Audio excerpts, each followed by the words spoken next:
So, inflation.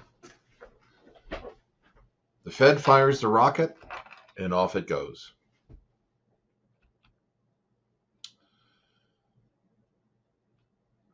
Housing becomes the base inflation cause. You've been seeing articles lately about the base inflation increasing, and this is concerning the authorities. And the reason that is because everybody's home is usually their largest private purchase and their second largest expense. This is bigger than rent increases.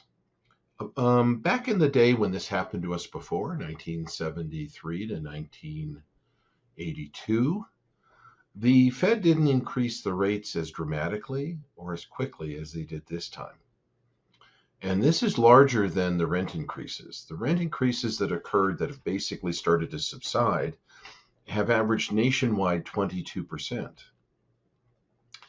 65% of Americans own their own home. After all, it is the American dream. And I don't think very many other countries stack up to this. 7.7% sell each year. So the average American sells their home every 13 years. Every time we have a real estate recession, crash, whatever you'd like to call it, they occur every 10 to 14 years. This time lengthens. 50 years ago, the average American owned their home for an average of 7.5 years. After the 2007 and 8 real estate crisis, that time period has been moved to 13 years, that the average American moves or sells their home every 13 years. People still get divorced, people still die, people still transfer. There's an underlying need, even though people would like to hang on to their home, that they are required to sell their home. Mortgage rates are up 124% from last year. I believe last year the average 30-year mortgage rate, which is the most popular one in America, was 3.2%. And in October of 2022, we are just under 7%, 124% increase.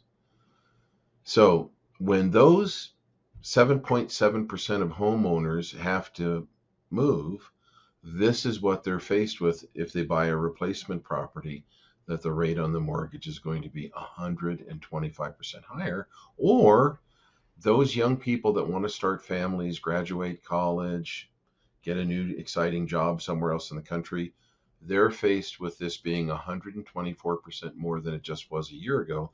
And it really isn't just a year ago, just 4 or 5 months ago. These rate increases have been unprecedented. So mortgages costs will go up at least 11.1%. That's the real number.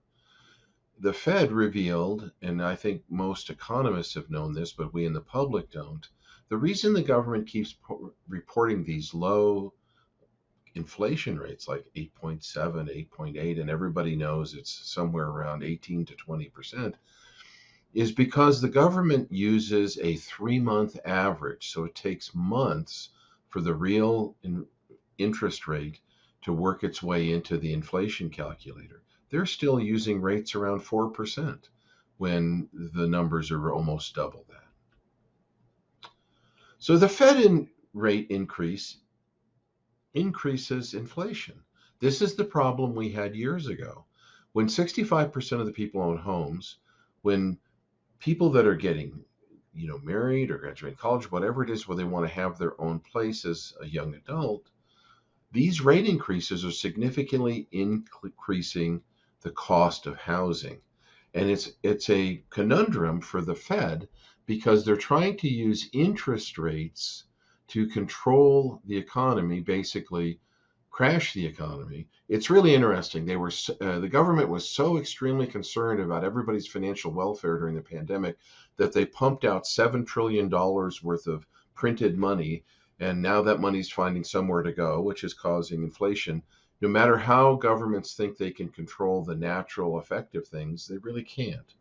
And so we have inflation now because there's too many dollars chasing too few services and goods. And in other words, it was artificial.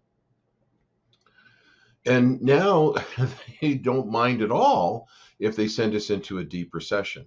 And I think we're starting to feel that the Fed has probably raised the rates too quickly and too high and isn't taking into consideration how long it takes to work its way through the economy. Housing is generally people's second largest expense. Want to know the first? Taxes.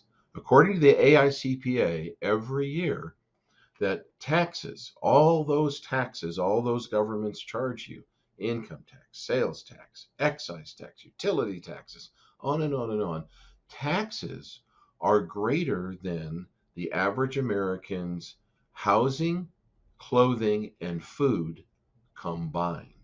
Think the government's out of control? The higher interest rates go, the higher housing costs go. So do you see the problem that they have when they pick this particular tool? They've got a, it's sort of like taking a sledgehammer to a housefly, you know, but the problem is the more they raise it, the more it creates the base problem because of houses just aren't investments. People need to use them and consume them. And so people are still going to be trying to acquire, put a roof over their head, but the cost of it is going to be significantly higher, putting pressure on prices everywhere else. The Fed wants to shrink employment to shrink demand. So here we have come through a period of the Great Resignation because it was unprecedented. I mean, federal unemployment insurance around the country, and to then have this be on top of your state unemployment. No wonder people who didn't like to do certain labors didn't go back to work and quit their jobs. But now they're taking the exact opposite, which seems very inconsistent and probably misplaced.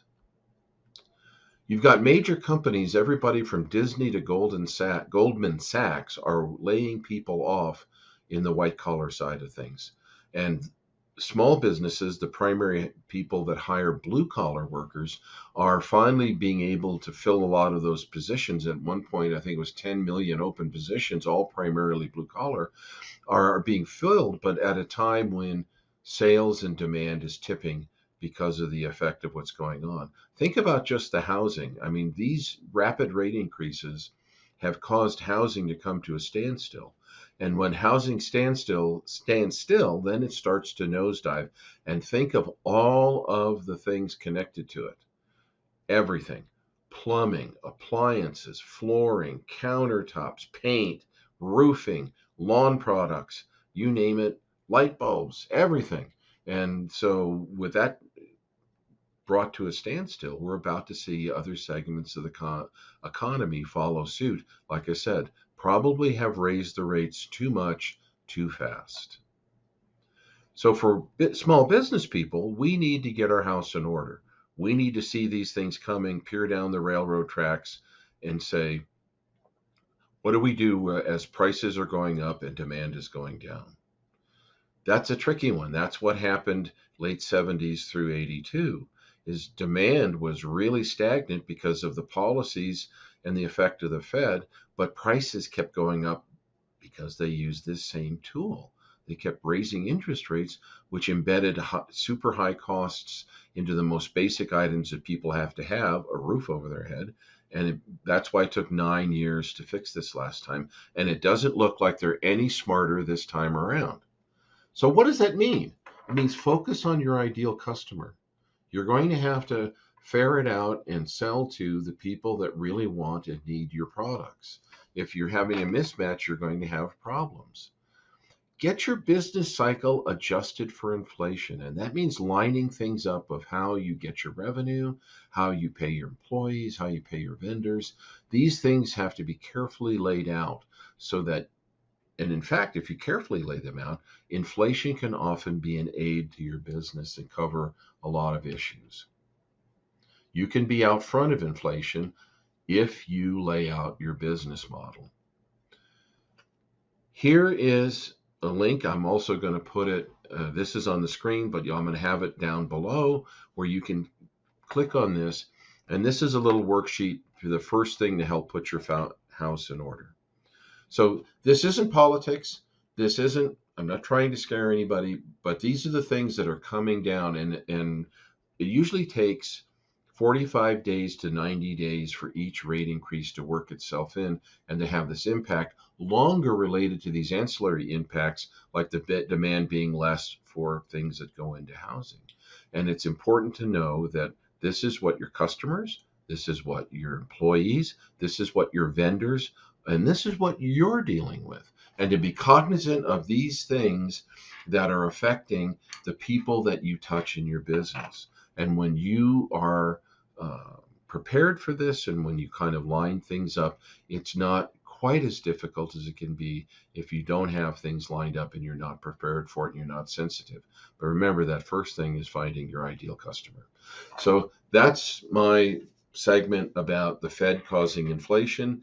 And because they're relying so much on interest rates, you can expect this high inflation and the damage to the economy to go on for the foreseen future. Again, remember, it took 9 years in Paul Volcker the last time to stop it. And what they're doing now, if we're just simply relying on the interest rates, is probably going to perpetuate this and increase inflation.